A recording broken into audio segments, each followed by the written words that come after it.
ஏன் நான் இந்துக்களை என்று சொல்கிறேன் என்றால், கடந்த 30 ஆண்டுகளிலே தமிழீழத்திலே இந்துக்களுடைய தொகை 5 விழுக்காடு குறைந்திருக்கிறது.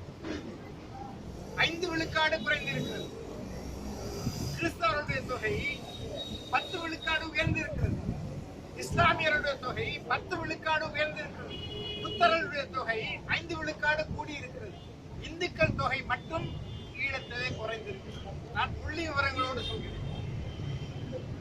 இந்த உச்சம் 1958 எங்களை கொலை செய்ய தொடங்கினார். 1958 இந்துக்களை கொலை செய்ய தொடங்கினார். தொடர்ச்சியாக இடைவிடாது காடையர்கள் மூலம், படைகள் மூலம், காவலர்கள் மூலம் எங்களை கொலை செய்து கொண்டே இருக்கிறார்கள் என்று உச்சம்தான் முள்ளிவாய்க்காலிலே வைகாசி மாதம் தேய்பிறையிலே அஷ்டமி, நவமி, தசமி ஆகிய 3 நாட்களிலும் நடந்த இனப்படுகொலை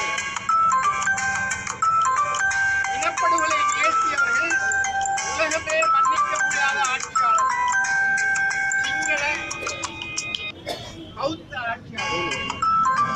அவர்களுக்கு துணைந்தவர்கள்